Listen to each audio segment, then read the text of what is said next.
another race is in the books, and it was not Ironman 70.3 Augusta, which was what we had planned. So Lisa and Mark and I got to the Atlanta airport, drove to Augusta, fully planning to do the race. Definitely we didn't do much research on the weather and kind of thought that hurricane wasn't really going to hit Augusta too hard, which, to be fair, it wasn't supposed to be as bad in Augusta as what it ended up being. But on the first night we were there, the hurricane did take a turn a little bit more towards Augusta. And when we got up in the morning, there was just a huge amount of damage there.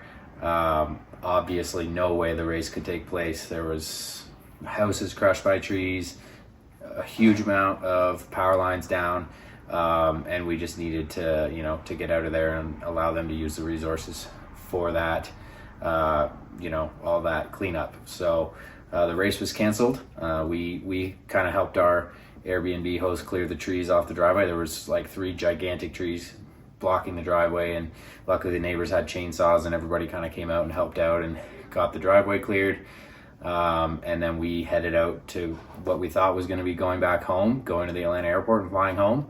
But there was Ironman Chattanooga happening the same weekend. So when the pro services sent out the email about the Augusta race being canceled, I just asked, are we allowed to race Chattanooga instead? And much, to my surprise, honestly, they said yes, which I think was really great for everyone who had already committed to the travel and gotten to Augusta, that they could go and race Chattanooga. So quite a few of us did do that. I think there's about 6 of us from Augusta, at least.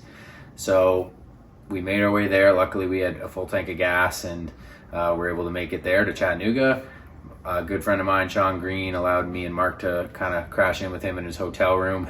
Mark wasn't going to race. He was just doing some training and then doing Sherpa duties. Lisa decided to race, and she was just going to do the bike and maybe a little bit of the run. She ended up deciding to just do, I think it was about 2/3 of the bike. But Coach James gave me the green light to go for the full race. So there was no swim because the water was just way too fast moving in that river due to all the rain. So just a bike and run. So it was a TT start, 30 seconds apart.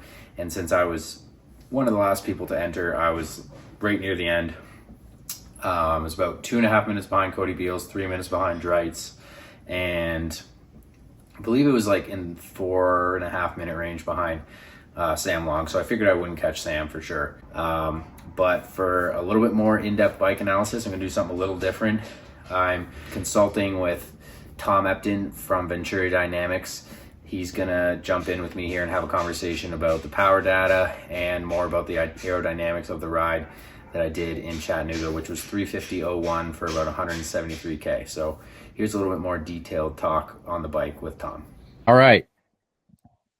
So I'm here with Tom Epton from Venturi Dynamics to analyze the specifics of the data from the Chattanooga bike split in order to see how am I holding my position, how's my CDA, how's everything going. So Tom, you work with Venturi Dynamics to do aerodynamic testing, and you also work with My Windsock, which analyzes data from real world riding. So can you just quickly explain how My Windsock works and sort of what we can do with it to analyze bike data from races?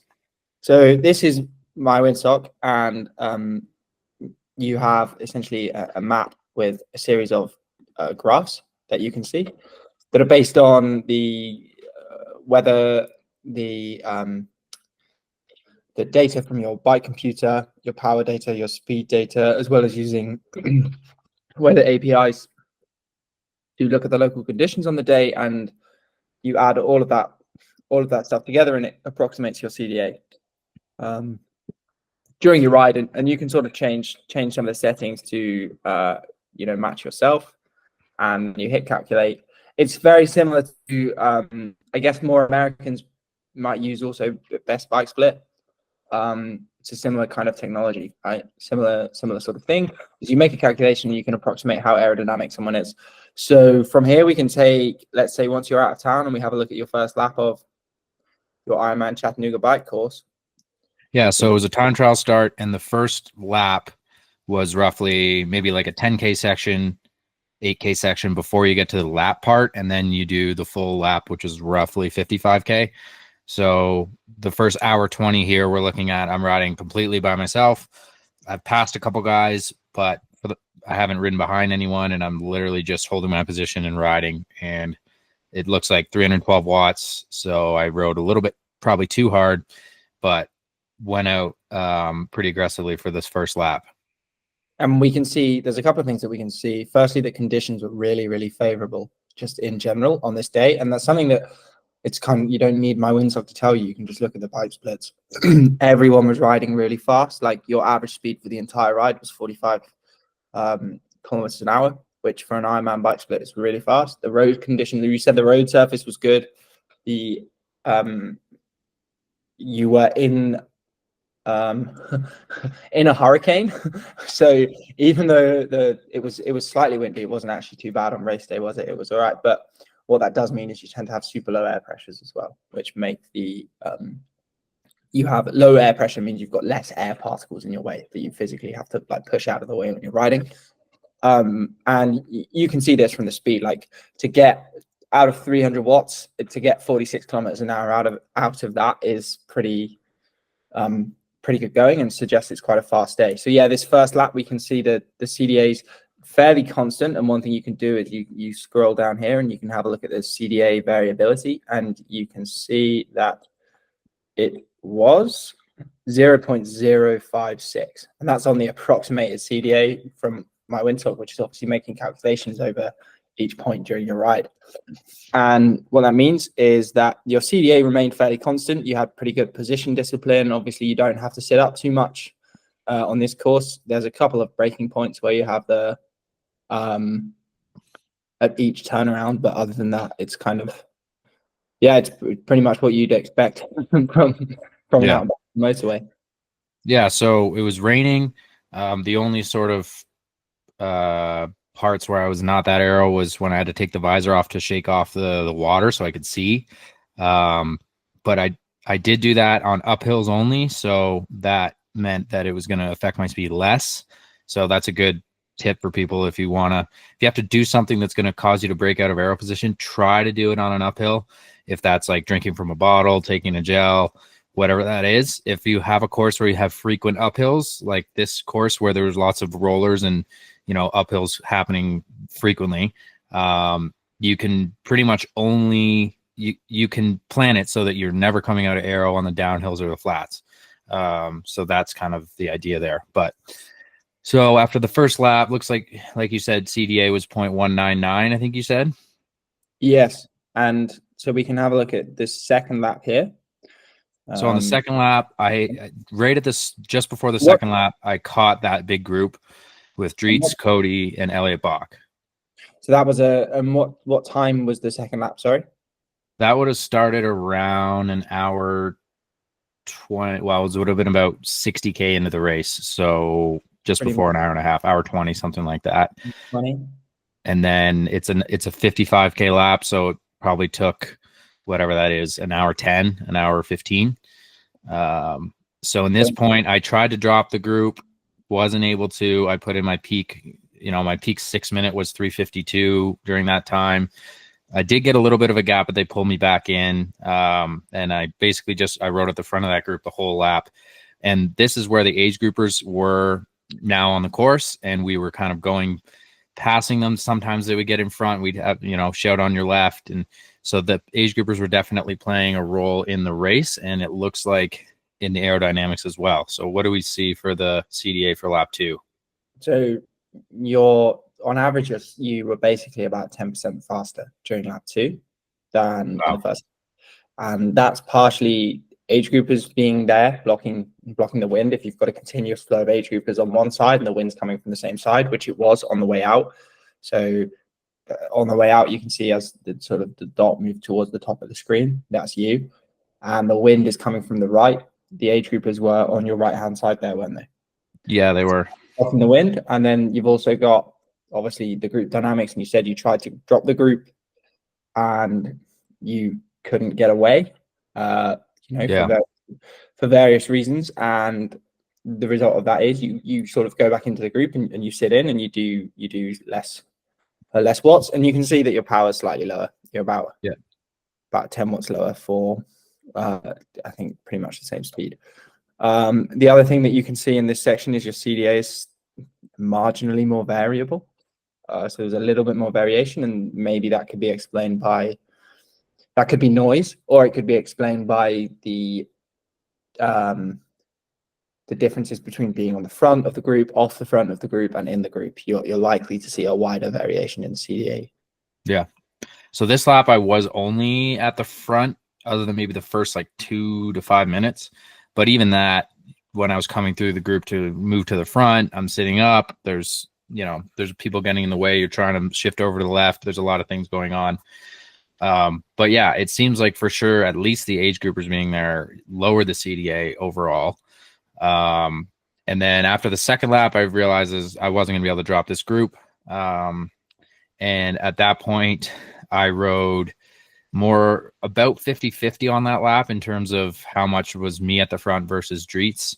And particularly, there was a section that was roughly, I think we said it was probably between like 120 to 140K. So we kind of thought that was around the 2 hours. What did we say? 210 to 240 roughly. I was in sort of the group and not at the front. And at this point, we can kind of see how the group dynamic of a 12-meter draft zone affects the CDA. Let me just open my Training Peaks here to see where that exact point was, so that we can see where was I kind of in the back of the group. So it was after that point, and then I kind of went into the group here.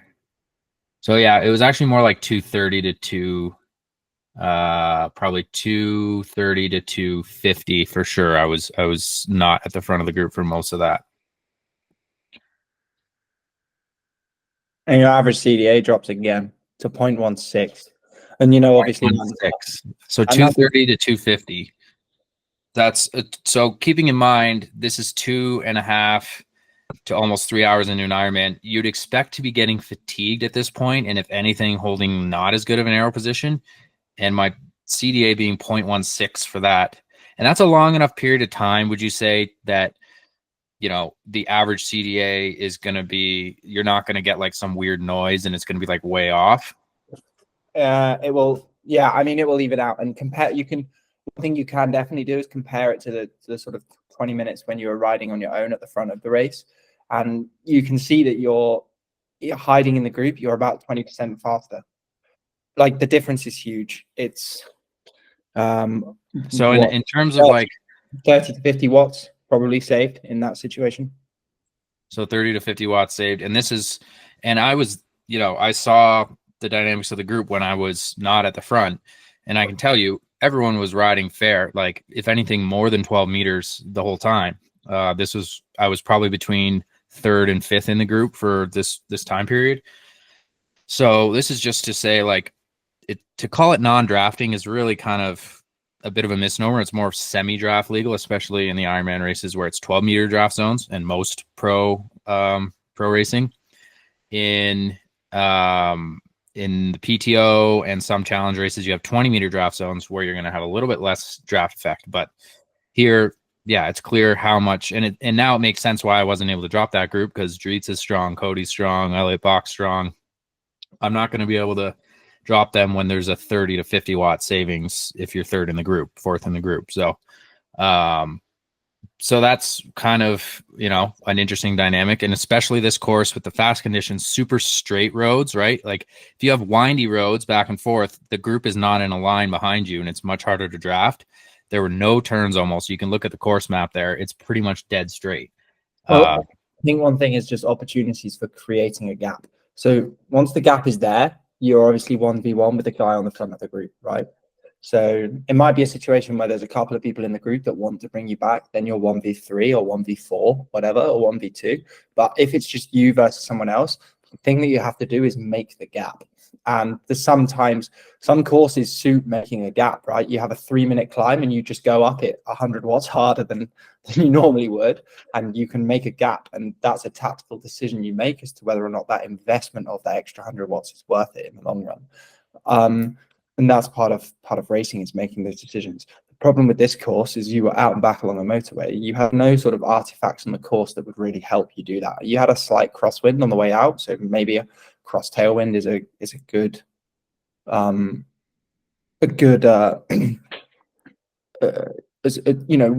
means of separating the group.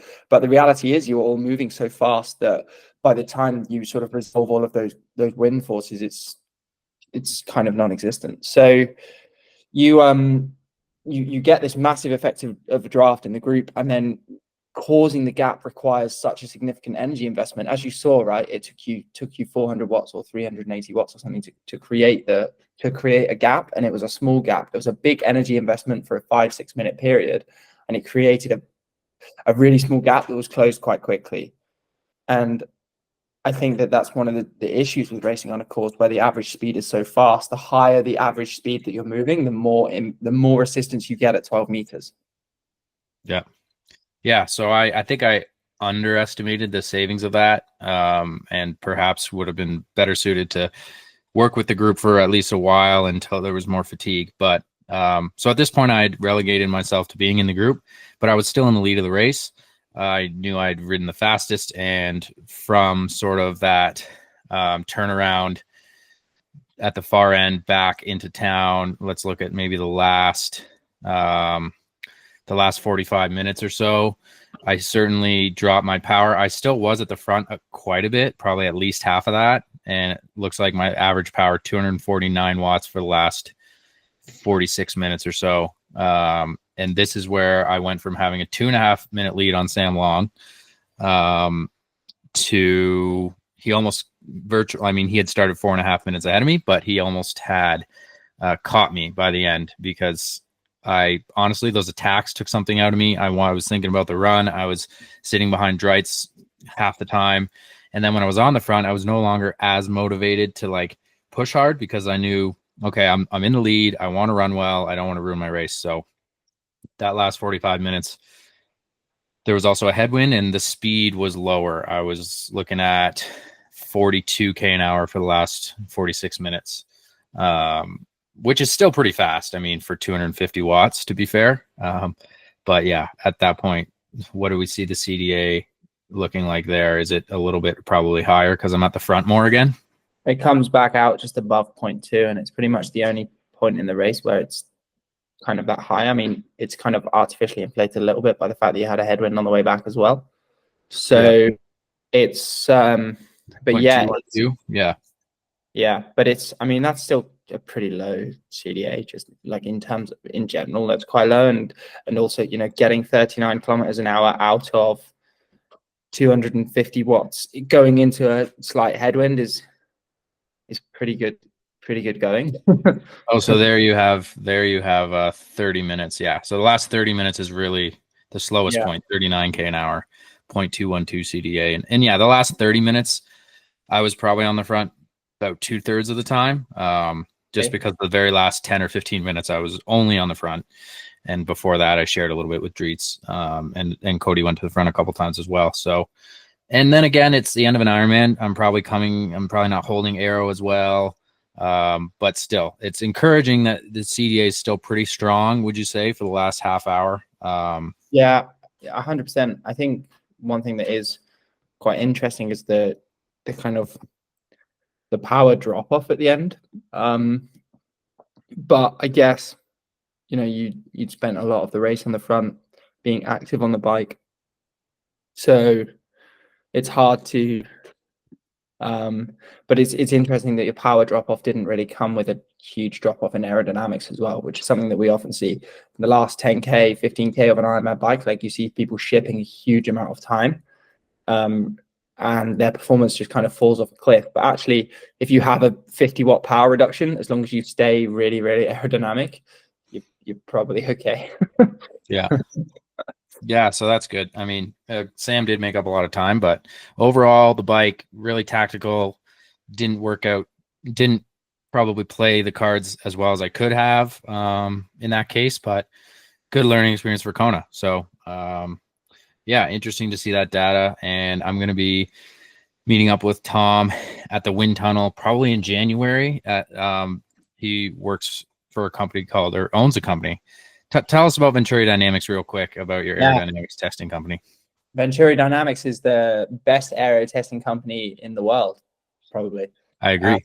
Yeah, and it's an aero consultancy based out of. We work out of the Silverstone wind tunnel, the sports engineering hub down at Silverstone, which is one of the sort of centers of this world. Everyone seems to do their aero testing there. You always bumping into pro triathletes down there. So it's and essentially we have people come into the tunnel, we test them, and we normally save them sort of, I don't know, in a 2-hour testing session, we can save them anywhere between 20 and 40 watts normally is the kind of savings that we find in that time. But it's also, and these are pretty high level athletes typically that you're testing. Most, I mean, you kind of skew towards faster people just by the nature of wind tunnel testing, right? Sort of the people that want to go to the tunnel tend to already be at the front of the race. So it's we do tend to have pretty high level athletes. We saved Mark Dubrick a whole bunch of watts, and he proved that didn't really matter by going to Challenge Beijing and just riding someone else's bike, but and almost winning against Kyle Smith and Aaron Royal and Henry Schumann. I know, outrageously good result from him. But it's it's essentially an aerodynamic consultancy. We're also building a software platform at the moment as well, which will allow people to look and use their aero data to use, to select equipment for races, to pace, to have a look at, helmet selection in particular winds, or how much they're going to lose by switching to a road helmet during a really hot day, something like that. So there's a lot of stuff doing. But if you want to find out and sort of follow us, go on to Venturi Dynamics, and also check out my windsock as well, which people should also take a look at, because it's nice bit of tech, and will help people for their sort of Ironman and 70.3 course prep. Certainly I use it for that. Look at which way the wind's going, figure out where I'm going to ride a bit harder in the course, and where I'm going to let the wind carry me. So yeah, awesome. Well, yeah, thanks, Tom. Looking forward to getting to the wind tunnel with you guys and saving some watts. But let's just see how we go in Kona. And I guess the rest of this video I've already recorded. We're going to go into that now and see how the rest of the race played out in Chattanooga. So I got off the bike with a slight lead over Sam Long. He did pull back a lot of time in the late stage of the bike once I was kind of, thinking about the run a little bit, and he had a much different ride than me, where he just sort of rode steady the whole time, and he definitely held a lot stronger in the last sort of 50K than me. But still had a bit of a lead on him, jumped off the bike. Cody and I got out of transition together, and I thought, all right, I'm feeling good. This is definitely the best I had felt out of all the Ironmans I've done this year, in terms of my legs and my hips and things not feeling like really sore and tight right at the start of the run. So I felt good. So we started running. We were running together, and talking to Cody sort of later, he said the first K or two was a little quick, and definitely it was. But unfortunately my watch didn't ever get satellites in this race. I think part of that might have been because I didn't use the watch in Chattanooga at all until the race, and I think it takes a little longer to find satellites when you haven't used it in that location. So definitely something I'll make sure to do a little bit better for the next races. But I didn't have any watch data for this race, and normally I don't run with a watch in a 70.3, but for a full, I really feel like I still need it, mostly to hold myself back at the beginning, because it's just such a slower pace than a half. But didn't have the watch, so I was just going by feel. First couple K felt good, and then Cody went to the front, and honestly it started to feel a little too fast, even probably after 3-4K. I thought, okay, I probably can't hold this for the full marathon, but maybe he's going out a little fast. I'll still run with him for a bit more. And then it felt kind of like that until 10K. And then I just decided, all right, this is too fast. Let's let Cody go and just sort of like settle in. Going back and looking at the splits and the tracker, definitely went too fast at the beginning. Put something like 1.5 minutes into Sam Long in that first 10K, which, you know, that was just not smart on my part. Even Cody probably went out a little bit harder than he needed to, but he ended up going on to run a 2:38, which I did not. So after that 10K point, I settled in and felt okay for the next until about the halfway point. That was where Dreitz caught up to me, and he immediately went by and put a surge, and I thought, okay, he's maybe going a little too fast, but it turned out he was just building into that run and had a great second half of the run. And for me, it was just a slow death after the halfway point. There's a lot of hills on the backside of that course, and I really tried to hold Dreitz off. When he passed me, I was 3 minutes ahead of him because I started 3 minutes behind him on the TT start. So I thought, okay, if I can run strong, I can still beat him. But when I got to about 21 miles was where Mark and Lisa and Morgan were there, and they were cheering for me and giving me splits, and they kind of gave me the most recent split that I was 40 seconds still ahead of them at mile 21. But I knew the lights were just going out. Like, my legs were just not going to be able to run that hilly section well. And I knew like it was a matter of holding on to fourth at that point. So I did decide to shut it down a little bit in the last 5 miles. So the last 8K or so.